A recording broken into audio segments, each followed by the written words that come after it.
Welcome to Quantum Leap. I'm your host, Toyin Umesiri, author of Mindset of an Entrepreneur. Feel free to call me Coach Toyin. In my school, that's a name my students call me. Okay, today I'm bringing you a very special topic, another one, and today is about gaining internal alignment. Internal alignment. What do I mean by that? You see, when you want to embark on a journey of manifesting, of creating a certain type of reality that you desire, of achieving your goals, of pursuing your dreams, the key word here is your own dreams. Dreams that come from within you that you want to express outside in the world, not somebody else's dream, right? Not somebody else's desire, because people get entrapped into this concept of creating on behalf of in a way that it's not intentional. So the concept of people pleasing, all of that, is that people's internal reality may be so entrapped in not being able to create their own dream. So this is about your own dream. If you want to create your own business, you want to achieve a certain goal, you want to pursue a specific vision, the inner journey you have to go on, okay, to be able to manifest that. Because trust me, people can get trapped inside of themselves and not be able to bring their idea to life, not being able to bring it out into the world. So what journey do you have to go on?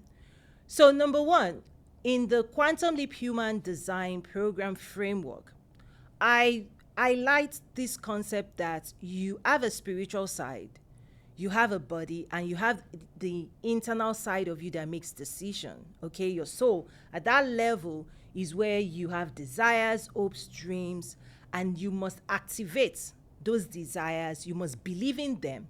Something inside you must have the confidence, okay? You have to start that journey believing that you can create it. That's the first thing you have to do. Because if you don't believe it, you can have desire, but desire that has not been activated with belief sits there. It's just like watching a movie. On one hand, you have your desires. On the other hand, how do you produce your desire? So number one is, how do you activate your desire? Activating desire has to do with belief. Belief is an energetic concept where you release part of yourself, your will, to say you're ready to spend yourself pursuing. Okay? Having desire and doing nothing about your desire and waiting for other people to manifest your desire, nothing happens in that framework, in that mindset. Okay? When you have desire, you have the duty to power your desire. Okay? Within you, within your spirit is the power and the knowledge, okay, that you must tap into to push your desire, to produce your desire, to bet your dreams. When people don't activate desire, when they don't energize inside them, when they don't dream and really put power behind their desires, this concept of power, this sense of possibility, this power, right? The pursuit of desire, your willingness to do something about your desire is because you believe you can produce it. People who don't believe that they can produce it, that they can arrive at the vision they cast in their mind, they give up so soon. Because on your dreams of pursuing desire, you are going to need to continue to produce the right energy, the right mindset, the right thoughts to keep moving forward in the direction of your desire. And so your will, your intentionality, your desire to see the end product must be powered by your own belief. Nobody can do it for you. You actually have to awaken yourself, and you may need to, right, educate yourself enough, because the concept of belief can be energized by education, right? By enlightenment. Is that if you see somebody that has done what it is you are trying to achieve, right? If you see somebody that is living out your desire, their life looks like the life you want, it's easier to believe you can produce the same, right? If you see it externally, it's easier to see it internally. The challenge, though, is that many people may not be putting themselves in the community of people that will help them believe, right? Is that if you are an employee and you want to become an entrepreneur, but you are still hanging around employees, you are still exposed to the beliefs of employees. The fastest way you can activate belief is to expose yourself, to insert yourself in a community of the people doing the types of things you want to do, achieving the types of goals you want to achieve, because naturally they will energize you. It's like birds of the same feather heading in the same direction. They would, right, inspire and motivate one another. So whatever you need to do, if you have desires and you're struggling right now to produce it, I want to encourage you to say, get up and go and find people in the world doing what it is you want to do. Get involved in the conversation. Go on events, go for workshops, immerse yourself where conversations and the type energy that produces those results are being generated and being exchanged, right? So think about that, is that many times people may not be able to activate belief by themselves in isolation, right? Because it's kind of like your gas tank. You need a full gas tank to go on your journey. And guess what? The further the journey you have to go on, you may need to stop at the gas station several times to continue to, put more power behind your desires.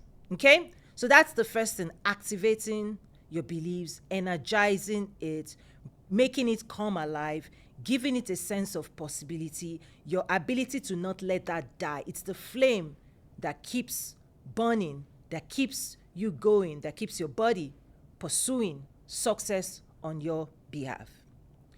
The other thing you need to do internally is to pursue knowledge with everything you've got.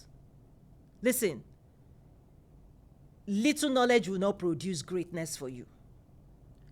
The richest knowledge in the world are in the depths.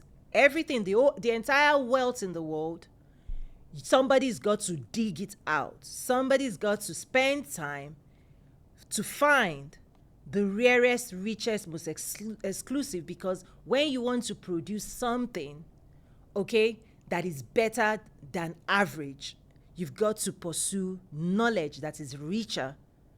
Because if what you know is what everybody around you knows, you would all be on the same level producing the same results.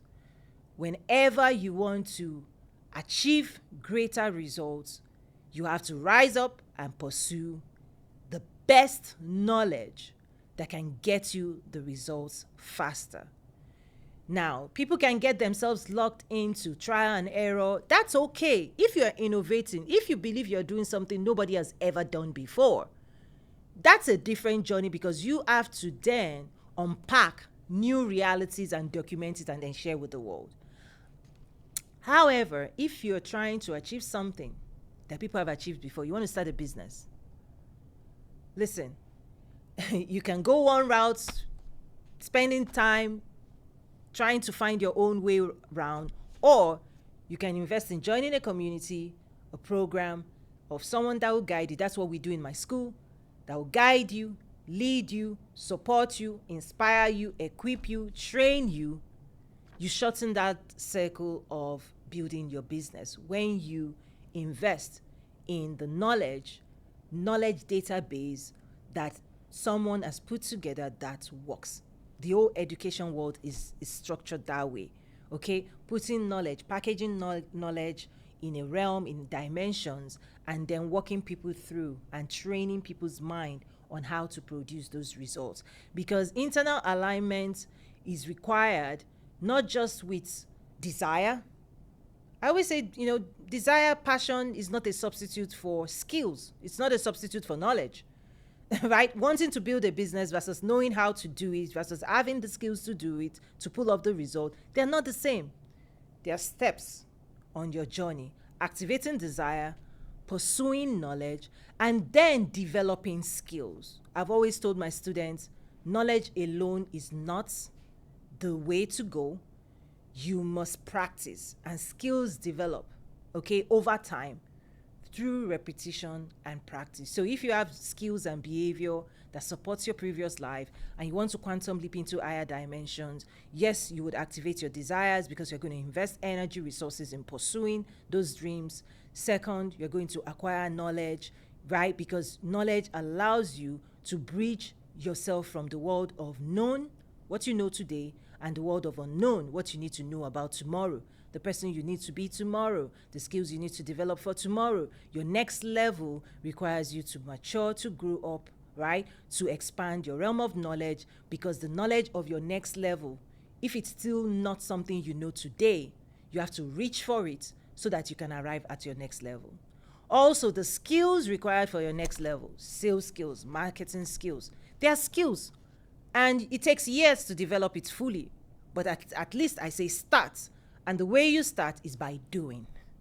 You see, engaging your body to start doing things that your future self must know how to do professionally. Mastery. You're on a journey to achieve mastery in that space, but you have to start somewhere. Many times people look at the result of masters, people who have invested 10 years, 20 years, 5 years, okay, marketing, branding, right, producing results with their skills, and they put it out there online and say, oh, we made this money, and then someone that's never even tried anything is like, oh, I know I can do it, and then they start without practicing. They start, believing without practicing.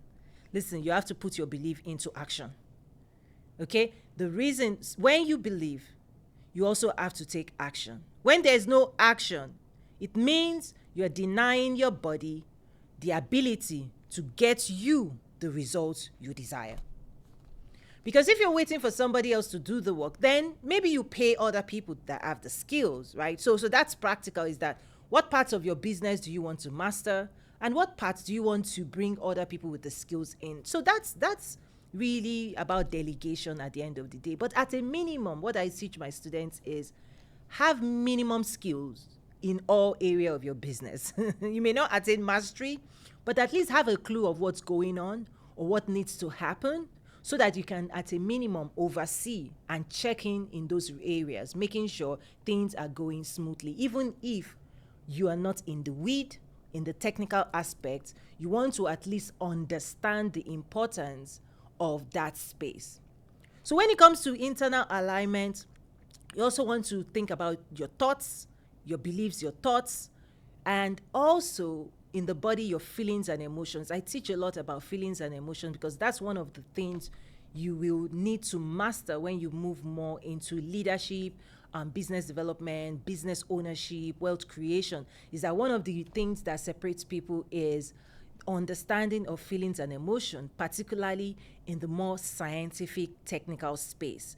Because ultimately, okay, in the quantum space, I'm going to bring a little bit advanced technical concept here. You vibrate your beliefs through your feelings. If you want to learn more, I encourage you to join my school, because your beliefs has to be exposed into the world. When the world wants to know who you are, okay, in business, we want to know who you are. We want to like you. We want to assess you. We want to understand, right, what you do, what you can do for us. And part of that assessment is actually assessment of your overall energetic vibration, right? Is how do you make people feel? What do you know? How do you emote? Okay, your emotions and feelings. That is your transmitter and receiver of wealth. And particularly when it comes to relationships, okay, is that as a business owner, I've held this session before here where I talked about energize your business. You want to really get a handle on how you make your customers and clients, what they feel, right? What you solve, what your products solve, the pain that it removes, right? And the desires you're helping people fulfill, because those desires in of itself is also beliefs. Those who have desires, your clients and customers that have desires, your ability to vibrate, right, this concept of feeling, they have to feel that you can help them. They have to feel and believe you that you are the best choice for them. So this is just, I'm just laying the foundation for you to understand that ultimately how you feel and your own emotions, your own state, how you feel about your business, about your work, about your product, that's what you're transferring in sales. They would feel what you feel, they will believe what you believe. And so feelings and emotions, they are extremely important, extremely powerful when you want to take your business to the next level. So thank you so much for joining me for this episode of Quantum Leap. I'm your host, Toyin Umesiri. I'll see you again next week. Bye for now.